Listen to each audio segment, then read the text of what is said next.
the last 12 months been like for you when it comes to the sport and the football side of your life? Like,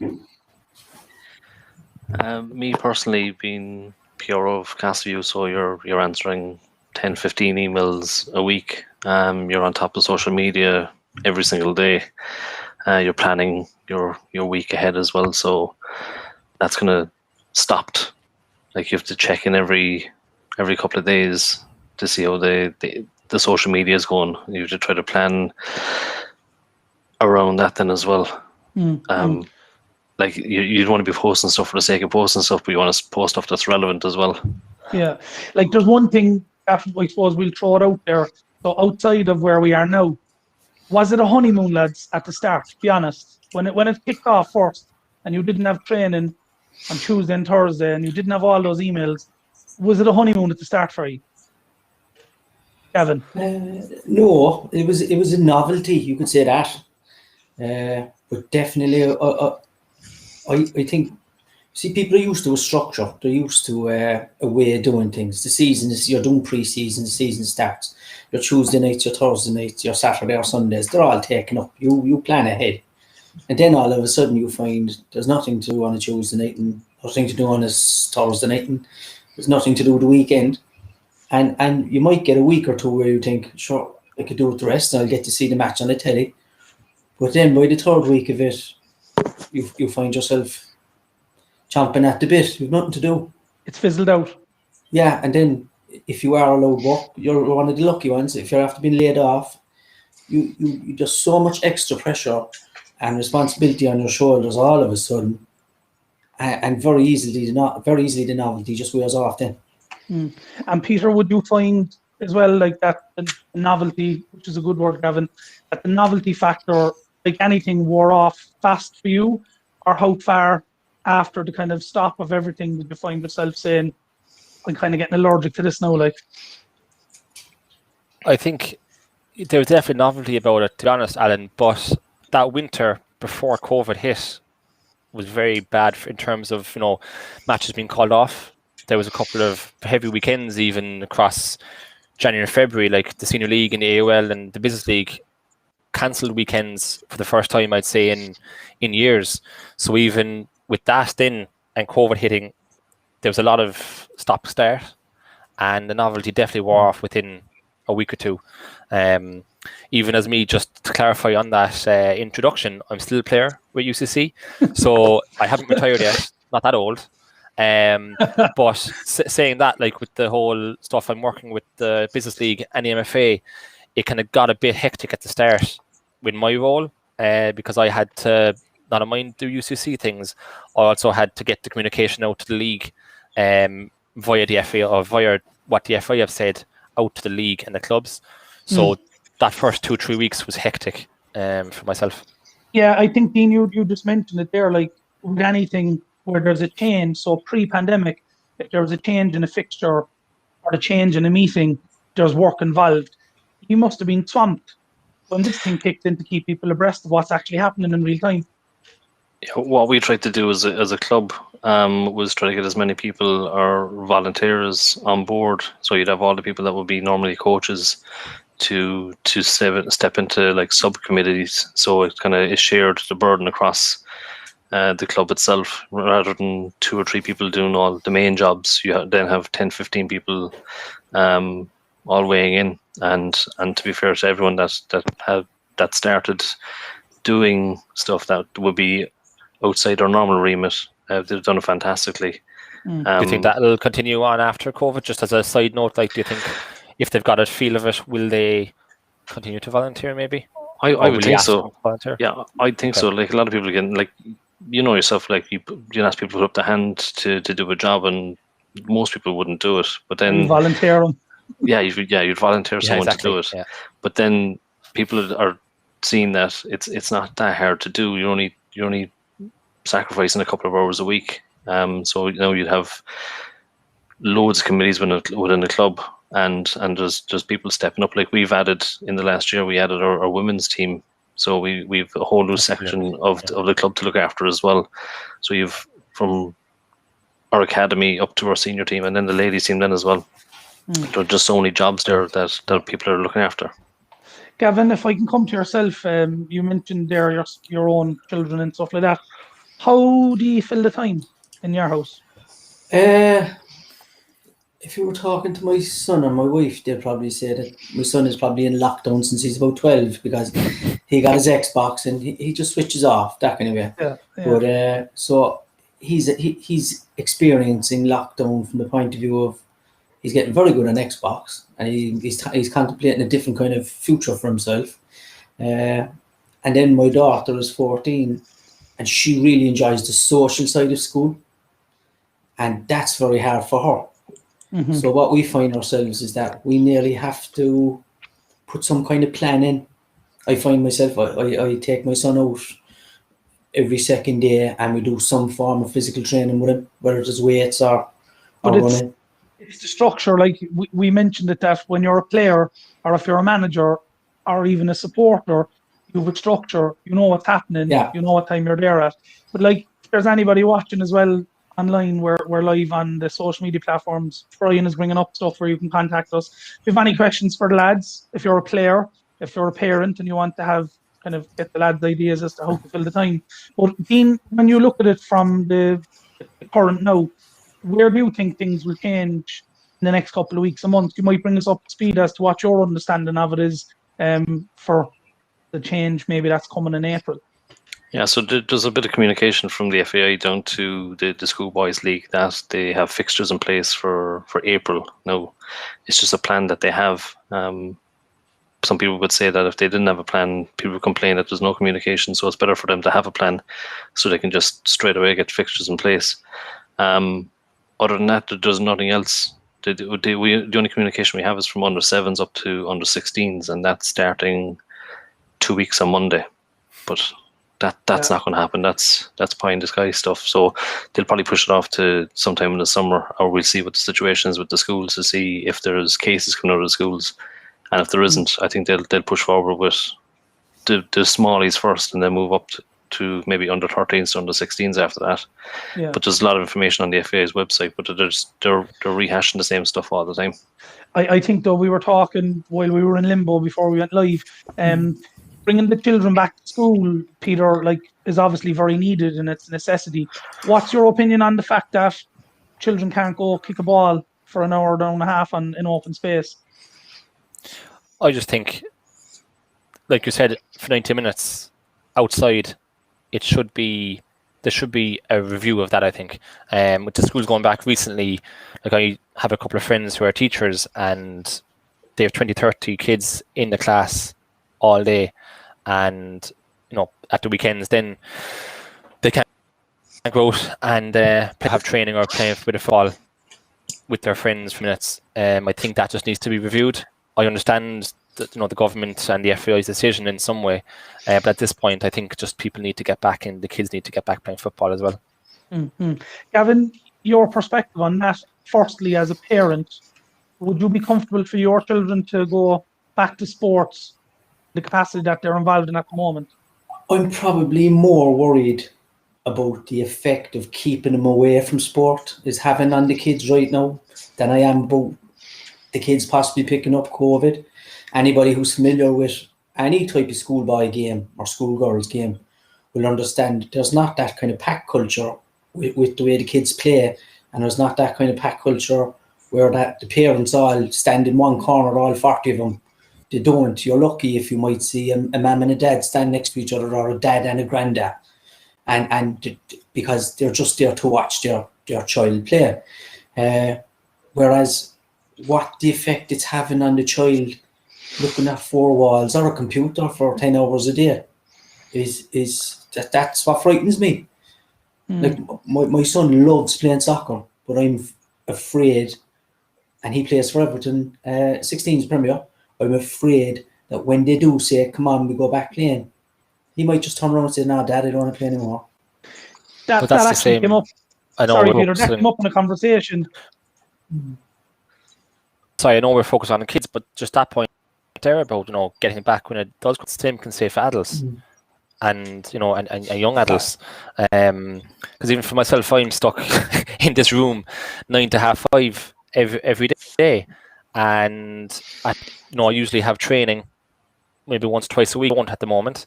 And at the weekend, what am I going to do? I'll go downstairs to the living room, watch football or play PlayStation.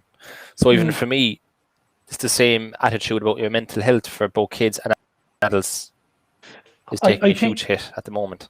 I think a big point, and that was something I was going to lead on to, that there's two parallels to this story, that children work under the guidance of their parents, but as adults, you work under your own guidance. So you use your common sense, okay?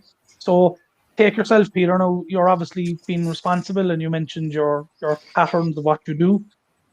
But if things changed in the morning and you were allowed to go back playing sport, do you see that being a problem? I don't think so. It's just getting back to the swing of things and getting back into the routine. I mean, the FAI have reams upon reams of protocols for going back playing.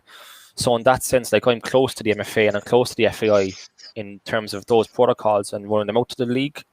So I do think that it is safe in one respect of returning back to training and playing football. So I'd be comfortable in going back. But look, that's just my own opinion. I mean, in terms of the league, I want it to be back as soon as possible.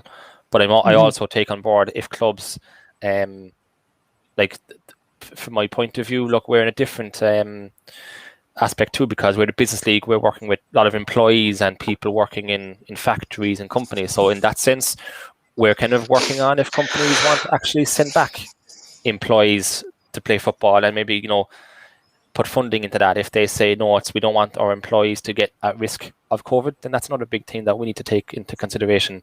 But away from that, I'm happy enough to, cut back as soon as we can. as a player, like, Dean, you look at this from the perspective of the young people. Like, what sort of questions and queries would you be getting from parents who may not be invested in the game like yourselves? I'd manage the social media side for Castle, so I get messages literally every single week asking when did they go back, do you have you heard anything? So you can see parents want their kids to be out as well, and obviously with them going back to school, they probably see a light at the end of the tunnel that they can actually go back and play football. Which, like, to Peter's point, like, it's fine saying, oh, we'll all go back, but it's the problem with probably less than 1% of the players won't go back, and other ones are probably stuck inside a room every day, 24 hours a day. Say the guys know, like Gavin's son is 16 years of age. He's probably in secondary school. He's doing all his schoolwork in his bedroom, then playing PlayStation or Xbox straight away. And then when it comes to going back, he might say no, and he might be lost to the game then straight away. And fast forward 5 years, how's his mental health because of that, and not playing sport, not being around his buddies, because he's stopping something that he's done for probably 11, 12 years. That's definitely. It's how you catch them and how you get them back into the game. And also, it's a good thing for football fans that there's football on telly every single night. But if you say, oh, you football now, or you've training's back on a Tuesday night and the Champions League is back, they're just going to say, I'm not going out in the rain at all. I'm going to stay in here and watch the match and then play my Xbox. But with that though, Gavin, like you mentioned about the grandparents, like, I always take a positive from a negative, right? And in this, personally, I've taken a positive that the basics, we all restock, come back to normality. I think that this could be a good thing, because people who may not have paid attention to grassroots before, when it resumes and there's a match down around the corner, is that not a luxury for people then, Gavin? I think, fortunately or unfortunately, you take for granted the things that are there all the time, and then all of a sudden, when they're gone, you're kind of, where did that go? I didn't realize that meant as much as it did. You know, like, I still find that going to the matches for me is more about meeting people that at this stage of my career, like, than it is about, say, going to watch the quality of the football that's on play at the time. My biggest fear as a chairman of a soccer club is that the 50 or 60 members that we had before this lockdown was put in place, how many of them, A, will come back and play football after the lockdown with us again? Or B, unfortunately, we have to lose one or two of them over COVID. I think the knock-on effect of the lockdown is going to affect people and clubs in ways that right now we just aren't in a position to understand. We did reach out as well to some clubs in the county. Unfortunately, due to time constrictions, they weren't in a position. We did have another club from the south side, but again, they just weren't able to get a representative. Peter, do you think that this affects counties worse than, we'd say, city teams because of numbers? That, as Gavin said, people will just say, you know what, I survived without playing ball for 12 months and I'm grand. I think there's a big, like the city teams, because it's such a close-knit community in the city. Like we talked about Fairfield, we talked about up in Mayfield as well, of the amount of different players and teams in the north side as well. But whereas if you go further out, I think that's a lot, people are a lot more away or just distant from football, even as it is in a normal time. So like if they're not seeing it at the moment, back then maybe, they definitely won't be seeing it now. Whereas at least in the city, you might see someone in the shops that you had a very, you tussled with over in the past as a teammate or as an opponent. Whereas in out the country, unfortunately, you may not see those people, and that banter or that connection that you have won't be there. So I think it will be difficult for people out the country. Not too sure that I actually hadn't thought about that. It's just I live in a rural area, and like I played hurling football up until a couple of years ago, and it was always that struggle. But for me, the way I see it, a lot of people in football, they change clubs maybe every couple of years because there's options there. But like that's a real problem that's going to be faced. Like Gavin, your point there, and Ian as well. What happens if fellas just throw their hat at it and say, you know what, I'm actually grand going for my jog or going for my walk? What would you think there, Gavin? I've seen this over my time playing ball now, coming right up from, say, 16, 17, 18, right up to the point I'm on 48. And I've seen a natural transition with fellas where they've just stopped playing ball for the most inexcusable reasons. They don't make sense. They just say, nah, I can't be bothered anymore. Like that's when things were normal. Now we're in an abnormal situation where a guy has been removed from, like, this was his get out of the house procedure, his Tuesdays, Thursdays and his weekend, go down to the pub for a couple of pints, the lads, great crack, all that's gone. So it's what he's doing now to fill that time. Will he want to come away from what he's gotten used to for the past 6 months, 9 months? He's getting used to being a different person in a different way. Now, whether it's walking his dog. But like, we all are really, so it's just, it is depending on that person, as you said, and how they're affected if they want to go back. I think what you'll find is the old normal. The level of involvement you have with the club. Like, obviously, everyone here now tonight is very heavily involved in their own particular setups. It's a bit easier to kind of keep the connect. Keep in contact with people, check the club, call up, do little jobs, that kind of thing. But the guy who just literally trains on Tuesdays and Thursdays and turns up for his game on Saturday or Sunday in the third division. He's not even the best footballer in the world. He just loves the banter and the pints. I'll just read out one or two comments there, lads. You mentioned about the link. Brian, we might bring up that one about the referees. So ask the lads, will they think there will be refs for the games? Will they be comfortable with being back? What would you think about that, Dean? I think, like, majority of referees that are there are all ex-players, so they probably were affiliated to some clubs but decided to get into refereeing, so it's the same as being a player. So their routine would be going to 2 or 3 matches every weekend. They're obviously being hit in the pocket then as well because of that. But I think the majority of them would come back fairly easily. I think a lot of them would come back. Yeah, they'd be jumping to come back. But you see, they get changed in a different room. They're not around the players. They just arrive, do their thing, and leave. So but it's like you're thinking of the question there. No, even at that, it's a comparison to schools and teachers. You know, it's a different environment when you're playing ball, whether you're a referee, a linesman, as Gavin said, the guy turning up. You know, we have a couple of people up in Grattan, Jesus, should be lost without them. Nets, lines, everything. You know, that's their day out, like. That's their out time away from the house. So I think any referee, you know, a couple of them play with Grattan and they don't always go on their side of favour. Is there any referees watching, lads? If there's any referees watching, we'd love to have your opinion, you know, if you want to put it in. Brian, you might just read out that one there. That's actually a very interesting point about the elite teams. Lads, you might just read that out there and have a listen. We might take that as a topic. Elite teams have been training and playing, schoolboys and amateur or not. Is there a disadvantage to this group in terms of the cream of the crop who would be trying to make the step up to elite level over the next couple of years with this step getting? That's even, again, looking at who will be running the country in a few years, Yeah, I can actually shed some light on that. With regards to elite teams training and playing, it's only the senior elite is allowed to train and playing at the minute. I have a dual role. I'm chairman of Grattan, but I'm a committee member with Mayfield United because I live up in Silver Springs. And they're literally the club on my doorstep. So Cove train above in our grounds. So it's strictly only their senior team and it's very, very highly regulated.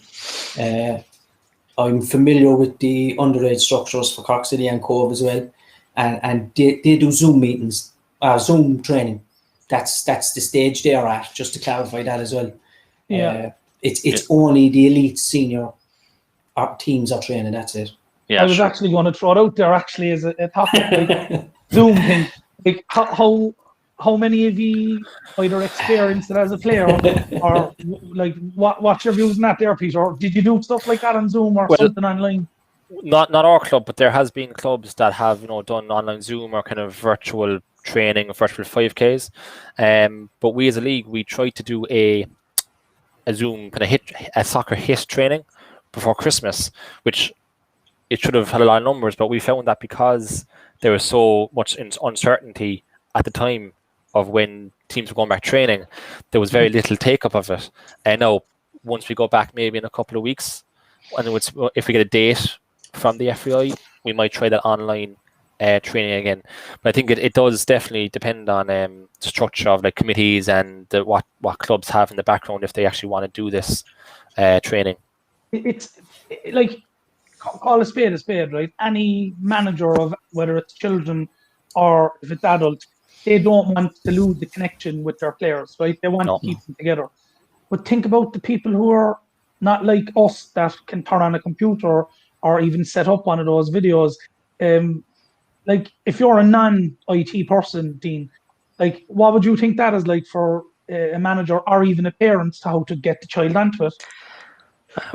If you're a parent of a child, it kind of be okay because that's what they're doing in school anyway. But if you have someone, just say the manager of a senior team that's in his mid to late 50s and he's given a date of 6 weeks time and the club make the decision to do their training over Zoom or something like that, sure, he's not going to do that at all, or he's going to find it very hard and everyone's going to miss out on it. But so he'd probably need a bit of training on that. So it's how many of them can't do it and how many of them will do it is the question. So that's a tough one, to be honest. There was a message just came up there actually about the under 14s. We're currently training with Zoom. I think that's meant to be clueless. Twice a week with Leeds under 14s. The boys are taking it up very well. I'd say. Classes, yeah. I was thinking clueless, and he's just writing it anyway. I think that's a spam filter for some. It's on the right. But yeah, like I know I mentioned my own daughter, they're involved in ladies football. Like the Zoom thing or the online thing, as you said, Gavin, the connection being lost is a real fear for a manager. But as a parent, potentially you're even more fearful because you physically have seen your child for the last 12 months and how they evolved. Like, how would you adapt, Gavin, from the trainer's point of view if things opened up next week and your numbers were down? What would you think you could do there? I think that's a great question. It's a huge worry. You see, you have to look at the demographics of the age groups as well that you're dealing with. Dean kind of touched on it there. The kids in Zoom meeting is easy for them. They're so used to just getting their phones tap, and it's a novelty for them. They love it. As I said, my son did it with Everton. They trained for 2.5 months with Zoom twice a week, and they loved it. But it's different then. You're looking at a fella 28 or 29, and you're telling him there's a Zoom meeting on a Tuesday night, and he's sitting on the couch with a bottle of beer watching the match. Yeah. That's the reality of the situation. Or he's doing the Zoom with a bottle of beer. Yeah, like that's the reality of the situation. Like, Yeah. Or trying to connect audio on an Android. We've been there as well. He's there kind of going to himself, hang on, I'm a bit long in the tooth here now. Like it does depend if the club, if you're an elite club, or like it would maybe be a bit more difficult if your club was maybe in a lower section of a league or not performing well, and you didn't have a group of players that would commit to training even once a week. That would, like, even if you see it on a pitch, Tuesdays and Wednesdays, not enough people at it on a good day, there's not going to be many people doing it because on a Zoom call. If you kind of look at things rationally, there's only one team in every league at the end of the season can win it, right? So as long as you're going well and winning games, you'll get people up on Tuesday or Thursday nights and training, no problem. You'll be lost. You'll have so many bodies, right? Yeah. That's great. But then the situation you're alternatively looking at is that if you're only a mid-table team in the second division or the third division, and your training is one night a week, and you hope to have 5 sides instead of training, like all of a sudden then, lads, we're going to have a Zoom meeting. That level of commitment is not going to be there. Like I'd be familiar now with the Cork City kind of situation there recently, where they organised a Zoom training meeting where they had Caoimhín Kelleher was the designated speaker at the meeting. Well, I've seen that, yeah. They had 20 odd people. They had every player logged on for that training session, and they'll get every training session full out because they're Cork City. Yeah. But realistically speaking, you apply the same logic to, I don't know. I know what club you say. Yeah, so you're saying like any generic second division or third division club. Whoever's down the bottom of you're not going to get many numbers at all. Yeah. And I think that's just there are some clubs that will take advantage of the position we're in now. It happened. Just if you've joined us, we'll take a midpoint break shortly. But if you haven't just joined us on the Monday Klub, we took a break for a couple of weeks. We had a couple of projects on, so it just wasn't feasible for us to do it. So we're joined here with the lads having a chat about soccer, local soccer, schoolboys. So we'll talk about what's possibly going to happen after the 5th of April, right after this. Yeah.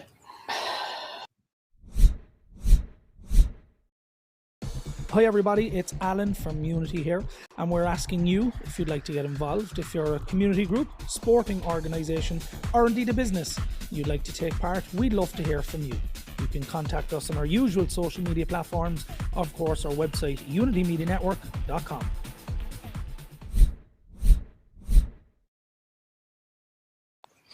And we are back, and just to let people know as well, just based on that, this is something that we did intend on doing in the studio last year, but we couldn't wait any longer. We said we get it up and running now. But if anybody does want to get involved or has any ideas of when restrictions and things like that lessen and loosen, that we can do things on the road and remote broadcast, possibly sport, let us know. So, and that, take it away, Alan. Yeah, thanks for that, Brian. Peter, I'll come to you for the second part here. We'll just look ahead, right? Things are going to change. Yep. What do you think now clubs are doing to be ready for when things open up? What are they putting in place to ensure all the stuff we've been talking about happens and they do get lads back? So, like, they'll have to plan for the positive, like get maximum numbers of people at training, and maybe new committee members. So I think in some way this might be a blessing in disguise for some clubs. So I think they might have a refresh in the background for committee members. They might have new training plans. So when we do get back to football, it might be a refresh to them to have a new lease of life and new players if they come back. Because I think we were always saying before the break about people not returning and people saying, I'm happy enough where I'm here, not going training.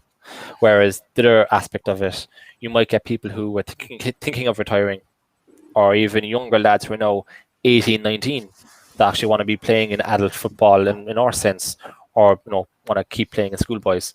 So I think it's just clubs have to prepare for the best case scenario, and it's back as soon as possible. Gavin, you're obviously involved on two sides of it. Like, what sort of stuff are you and your colleagues doing in the background for the last couple of weeks? Like, what are you kind of keying up at when it does happen? I tell you, the biggest issue we have for months and months, it's just general upkeep of the grounds. Just keep in touch with what condition the grounds are in. Like grass grows and needs to be cut, but then all of a sudden you're not allowed to get your grass cut because it's not essential. But you still have to get some kind of work done to it. 9 times out of 10, no matter what club you're from, if there's a shutdown in football, inevitably you will get people starting to come onto the grounds, and then that creates another issue. Like with the grounds thing, and I know, like obviously a club that's close to the lads, and it's bad. Like Grattan has been vandalised a number of times, and as you said there, Gavin, people don't see that if it is locked down and there's nothing happening, stuff is going to happen. Like, you might just give us a bit of background there, Dean, from the Grattan side of it. I'm not involved in Grattan at all. Oh, sorry. Yeah, no, I know that. Castleview. Grattan and Castleview have had vandalised as well. Like, I mean, their dugouts were done. Was it last year or the year before? Yeah, it's actually Grattan United has been vandalised a couple of times. We've They've been vandalised on the radio about it. Yeah, we've been on the radio about it numerous times. We've had our burnt out car that we had to get removed. That was just being left up there. People in on the old training pitch, glass bottles broken all over the place, inside and outside, or fence being destroyed. And look, we've been on about it. We've been on to the authorities. We've been on to the guards. We've been on the radio about it, and it seems to be just continuously happening. But this was before restrictions. It just seemed to have gotten worse and a bit more frequent during restrictions. Well, as Gavin said, if things aren't happening to the pitch and it's not being maintained because you're not allowed to maintain it, then it's going to be a problem. Have you experienced any of that, Peter, on any of the clubs?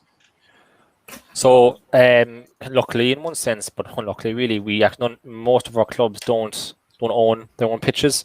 We rent off a lot of the community schools and the other clubs around Cork. So, in that sense, we haven't had any issues, to be honest. So I can't comment on that one. But I would assume, just like you said there, look, if clubs aren't looking after, if people are to do things, they're going to just try and get into places that they can't into usually, which is awful.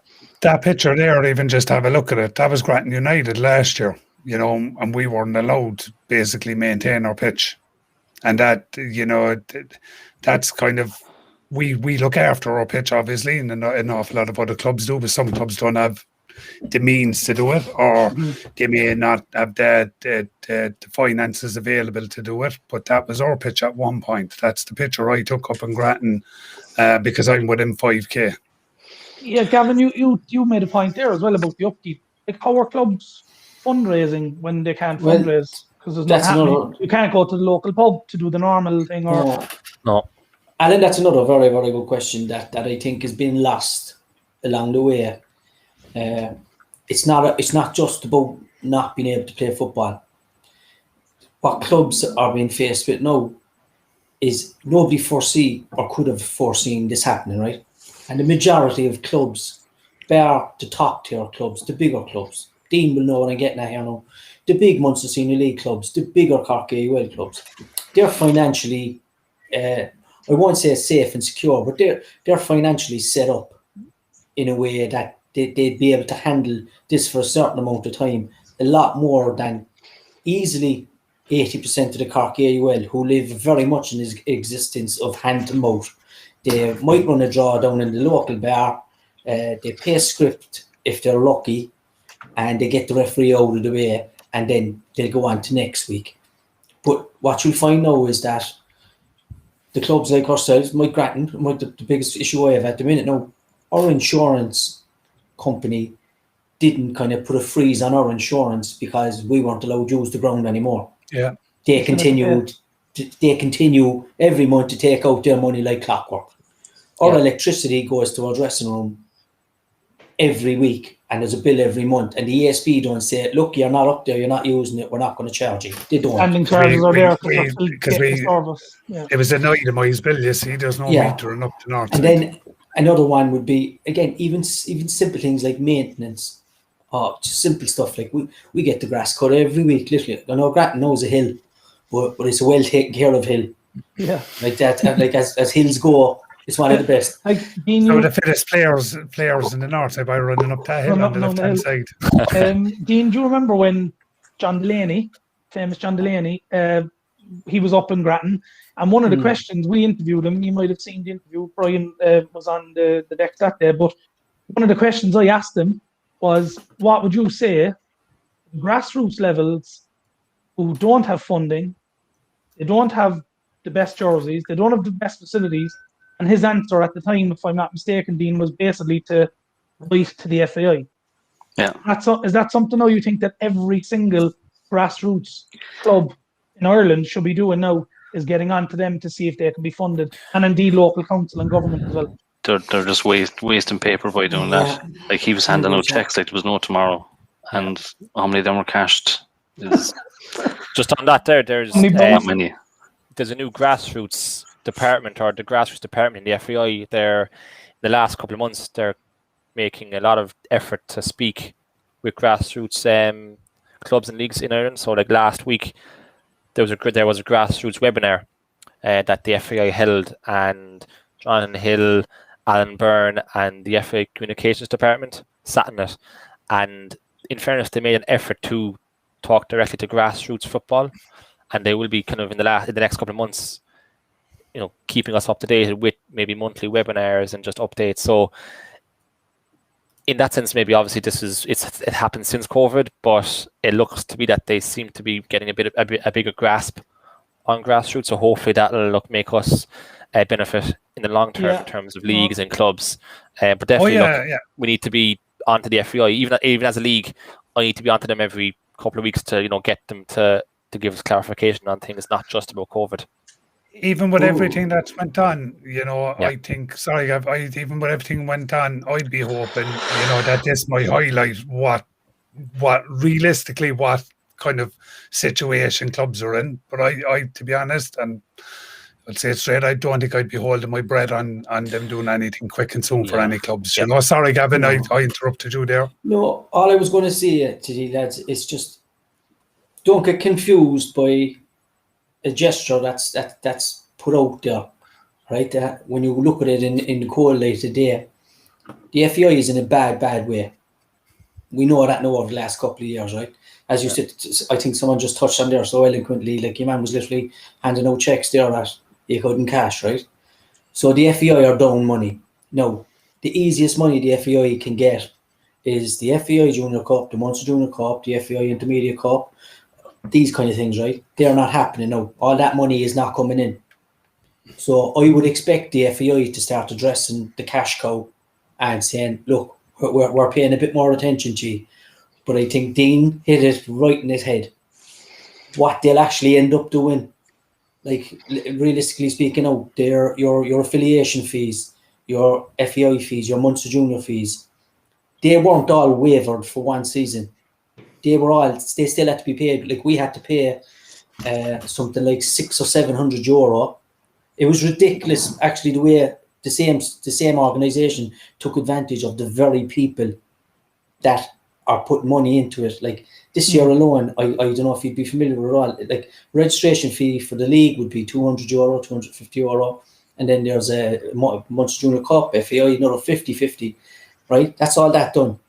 Then the FAI insisted that you pay €100 one-off payment fee to register your players with them, even though you're paid it to register with the AUL and the Senior League. No, you had to pay €100 for 50 players. Was that the FAI net?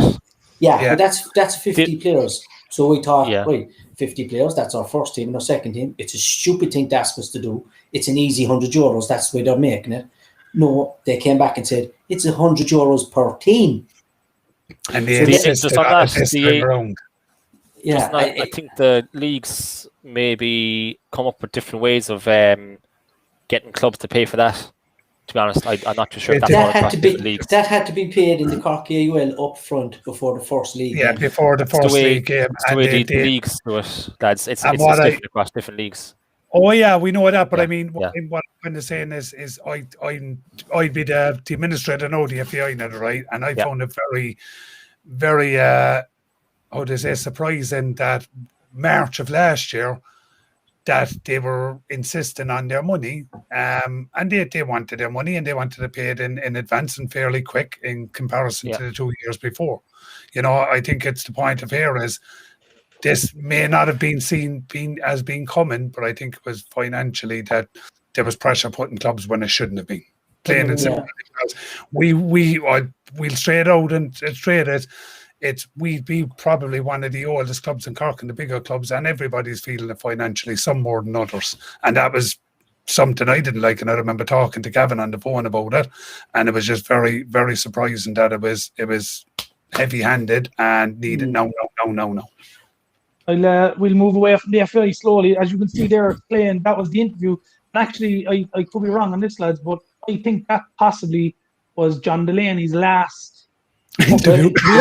Genuinely, I think it could be. If you check the date, there's just a text or there's a message there, Brian, about the FAI. So somebody said it would be more select clubs that the FAI support and always have. So that's from a Facebook user. But we're just going to bring this one up. I asked you, Gavin, and Peter about what people will be doing.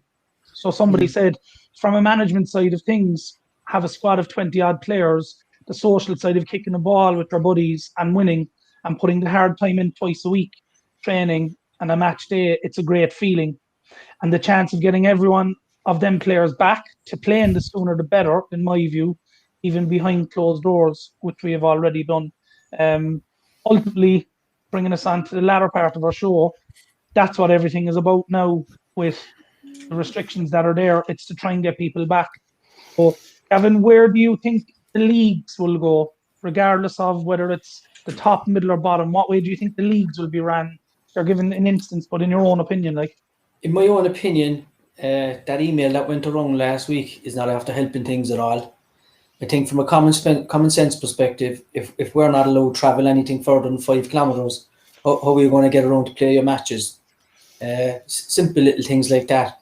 From another perspective, until there's proper clarification comes out from Ernie and Bert, as I call them, the two boys up in Dublin, Brad Kerr and Mihal, if the two boys clarify this and then it comes down to grassroots to us eventually, then we'll have a better idea. Up till then, the disinformation is actually it's actually stopping you organising anything, because anything you want to put in place to get you ready to go back to football can't be done then thinking, hang on, the schoolboys league is back in 2 weeks' time. How can they come back in 2 weeks' time? Then just say your senior teams and your junior teams are going, but the schoolboys are back in 2 weeks' time. I heard the schoolboys are back in 2 weeks, and you're going, look, that's pie in the sky talk. That's just a theory. What I think myself will happen is, I think after Easter, I think the two bios will come back out and say we could be looking at least another 4 weeks. I think realistically speaking, after that, then the practicality of finishing a season is null and void. I think financially, the strain that will be put on clubs. Imagine 2 games a week. That's 2 lots of referees. They have to be paid twice a week. You only pay a script once a week. The money has to come from somewhere. Yeah. It'll hit the bigger clubs in a massive way. Yeah. And then you couple that with the practicality. Hang on, I'm after getting a sponsorship chair. At the start of the season, off a fella, we had no season, and the next season is only starting around the corner. Will I give him back some of this and ask him for a new one? And ask, it's one. It's kind of it's a balancing act, like. Yeah, Peter, what do you think about that? Yeah, just on even the sponsorship thing, like, we're obviously made up with the majority of our clubs are made up businesses and employees and sponsors of clubs. Like, you think that we're a wealthy league and clubs are wealthy. They're not, because, like you said, they get a sponsor at the start of the season from their HR department or their finance department. And then if we're asking them to come back again in May for a couple of months and then back again in September, they're not going to get that money.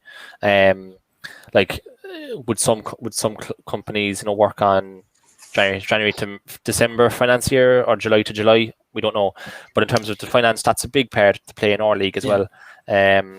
I think there's a lot of talk of either if we return in May or June, are we to finish the season or are we to start from scratch in June? So I think there's a lot of debate there on what we could do and what we couldn't do. It's just to get back as soon as possible. Like last season, all the 3 leagues in Cork cancelled their seasons. The CBL, the AOL, and the Senior League. So I thought at the time the FAI should have done a blanket call across all of Ireland to say, look, either finish the season or not. But I think as we go on, it might have been a good call to let them up each league. But at the time, it's a bit of a lot of work to be done. And even on that point, Dean, do you want to make a point on that? Sorry, Ellen. Yeah, so like as Gavin was saying, like some clubs won't be able to see it as feasible playing matches twice a week, so they'll have to make a decision. And it's me being a bit biased, but I think once the Senior League has to finish, they null and void last season, so they can't do it again this season. How many games? How many games in the season did he have until he finished? Until he stopped back in 2020? They're only about a quarter of the way through. Okay. So we were only 5 in, I think. They would see, Dean, what happened with the Munster Senior League in last year left a very bitter taste in people's mouths then as well. It wasn't the league's fault. They left it to a vote. But you can just only imagine, like I touched on earlier, the top 2 or 3 teams are always in with a chance of winning. Those teams in the middle are just going through the motions, and that bunch of 3 or 4 down the bottom, like realistically speaking, if you were given the option and you were in the bottom lot and you said, right, if we cancel the league now, you don't get relegated. Yeah. But there was we had the same. No-brainer. Like we kind of had an expression of interest, really, not really a vote, but it was a surprise. I thought the same, what you just said there, but it was pretty much 50-50 between teams in the bottom of the league still wanted to play. And teams at the top said, look, if we actually finish now, we're top. So do we get to become champions, So they didn't want to finish, but they wanted to finish. You could do the points the points per game kind of thing. So it was, I think at the time we thought it would go one way, but it actually went pretty much 50-50 at the time. Yeah, I think Eddie Doyle with the Cork Schoolboys League applied that logic, Dean. The points per game that you had accrued, and just you finish out your season that way, and then your promotion and relegation was filled in that way as well. But that was trying to adapt to the situation last season, whereas this season we kind of knew starting it, there was a fairly good chance that we weren't going to get very far. Yeah, exactly. So the problem we have here now is like you pointed out so well, there's a fairly big chunk of games that would need to be compressed into a fairly small amount of time. Yeah. And then someone touched on it there a while ago again, the referees.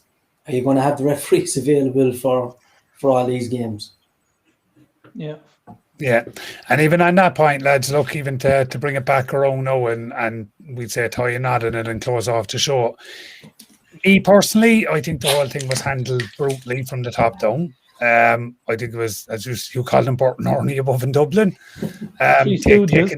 Taking chances of playing with people's basically public health. They played with it and they toyed with it. And over a year later now, and we're still in the same position because Burton Orney were in control. But if you were to say the biggest impact that all had on soccer, look, we'll go around the table. For me, I think the biggest impact in having no soccer, and this is for a lot of people, was mental health. I think people will miss soccer, and even me personally, I was only going back training and I was up with the lads and stuff, and then to be told stay home, working from home, the whole lot. That was one of the biggest impacts for me, was the exercise side of it and the socialising side of it. Gavin, what would you think was the biggest impact? I think the mental well-being effect it's going to have on people, and it's had on people. I think there's no way of quantifying it. You can't apply for a grant to get you out of this situation. This is just going to be one where that you're going to hope that you see all your mates and your friends the first Tuesday night after training, and we just try and keep it. It's one foot in front of the other foot after that, the kind of phrase. Then there's nothing you can apply for that's going to help you in this. It's just about offering up as much support as you can to people to try and reintegrate them back into something they've been kept away from. Peter, what would you think? Yeah, I'm going to echo the same thing. Mental well-being is going to be a huge factor after this, because I think the last couple of years it's been creeping in slowly. Like, people are getting it, we're getting a small bit aware of it, but in the last 6 to 8 months it's just gotten so much important. Like, even from players playing, managers, people on committees who have given everything to football over the 50 odd 60 years, and now they have nothing to go for over the last year. So I think that's a huge thing that's going to be impacted on them. Yeah, even as we were even talking about last week, like a year of this and how it was mismanaged has that detrimental effect from everybody. But even just and how what we they were react as taking well. in Look, with, how we bounce back is going to be, like, hopefully we'll all bounce back stronger. Like, but it's just going to be difficult, I think. But as Gavin said, there isn't a grant for that. Do you know what? There isn't, exactly. But it's again the social aspect and the club access to it, and that's what it'll be good for, and that's where we'll see the positive of soccer and sport and again everything. Dean, yourself? Because everyone said mental health, I'll say physical health. Like, you'll see when everyone goes back, when just say a senior league match, everyone will look like they're all AUL 3B players. hey, I'm an AUL 3B player now, and I'm literally after you losing a stone and a half, so not everybody. Not enough. We didn't say business league. Not enough. It's good. That's actually a compliment to the business league. Nice one. Thanks a million. Make a new league. I used to play business league, so I couldn't do that. We'll have the Mary's over 45s and the over 20s. There's a new law now after being reached. It used to be the senior league, and then you go down to the playing with the AUL, and then you went to the Jubilee League. Now it's the third division AUL.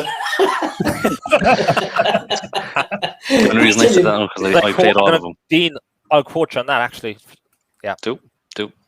Well, what I would say to anyone that is watching it, if they're involved in the club, put their hand up for the third division. Third division AUL. If they're involved in any clubs, to put their hand up and to volunteer for any job, no matter what it is. It keeps them busy as well. And look, lads, Granton United are still signing players, and we'll pay your €2 to the FEI net, no problem. Come away and sign up. He's using the opportunity for the free plug. Sorry, I meant to say that to start. Full disclosure, I'm the secretary of Granton United. And you believe in UFOs. I know, it's good, I suppose, to talk, and like the reason we wanted to do this, as opposed to from just a players only perspective, is there's an awful lot of people in limbo, and you guys are among hundreds of people that are you guys, which is the people involved in the teams, the leagues, and the divisions. And it's people like yourselves, if you're finding it difficult to get communication or reading between the lines, and it's constant changing, what's it like for the end user, the player, the trainer, whatever, So we appreciate you coming on, lads. And just one more, lads, if I could just get your view on this, because I'd be a big advocate for it, especially the way the weather goes. Do the lads think summer soccer will happen? Well, we know John Delaney was a big advocate of that, and since then, in the last 2 years, it's just stopped. So in terms of the FEI, do the FEI want to do it? I don't know. I think it's a good idea anyway. I think it's a brilliant idea because it will avoid those cannot play a game from September till January, and somebody in the AUL, I won't say his name, ripping his hair out when I have to ring him on a Saturday. I personally, and this is based on experience, I couldn't see the AUL or the Munster Senior League agreeing to do it because of the turnaround time with the following season. I think they'll either just make it a clean break now, and then they will restart the season earlier, and they'll probably take the Christmas break out of it as well to kind of facilitate getting as many games played as possible. Remember now, lads, football in Cork is driven by economics, and they're going to want to get clubs back on their feet as quickly as possible. And not stretch it out further, because remember now, even if they cancel the season next week or Easter, a lot of clubs still have to have their insurance in place. They still have to be paying for the upkeep of the pitches. They're still looking for sponsorship, and you're going to have that extended gap where the insurance company still wants you to pay your insurance, but there's no money coming in to cover it. Yeah. So what they're going to do, hopefully, is they'll call a halt to the season. most clubs will have a direct debit situation, so they'll just finish that, and then there'll be that little gap, and the season will start, and the money will start to trickle back in, and the wheels on the club will start to turn again. Yeah. Dean, on that point, you'll get the last word now before we do the winning Matt streak. Cooper. Or rather, Matt Cooper's line. Matt Cooper, yeah, you get the last word, Dean. In with the last word, Dean. No. I don't think they'll ever do the summer soccer simply because the 2 new players play GA as well, and they start at the same time. Right. But they have to get back as soon as they can. Either start a new league straight off, or start a mini league, which is chop it up and just get players and get people back playing football. As Gavin said, once they're back playing football, they'll the clubs will start making money and then set a date for when it's going to start up again. But it's whose decision it is. I think the AUL should just make the decision themselves. If the FA give them go ahead rather than saying you have to do it certain ways, or the other Munster Senior League, it's up to themselves really, and the Shipping League. So look, I think we leave it at that. You got the last word, Dean, as always. Always has to get the last word. But look, on that, lads, thanks very much for joining us. Sorry about the technical difficulties at the start. Yeah, but look, it happens. It was a good show, and it was a good way to kind of kick us off after our couple of week break as well. Next week we'll be delving into another sport, multiple sports. We have a few people lined up. I'm not going to give away too much, but again, if you have any topics that you'd like us to talk about, or are involved in any club, any sport, any community group, this is what it's about. It's just reaching out, having a chat with people, just to kind of get people's views and stuff. And it's not serious, it's not anything. But I really enjoyed the chat. I enjoyed your perspectives on, both the children's side of things and the adult playing. So and the mental health as well, yeah. I really appreciate the time. Yeah, thanks very much. So lads, if we could all do the cheeky winning streak wave. So when you win on winning streak, it's. And they say, and right up is Brian from Cork. And if you hold and don't disconnect and just stay till we're done, all right? So Bye. Bye. Bye. Dean from Unity Media Network here. If you or anyone own a business, or you specialise in a certain topic, if you want to contribute in some way, or you need help in a certain area, contact us via Messenger, DM on Twitter, or email us admin@unitymedianetwork.com, or visit the website and fill out the contact form and we'll contact you.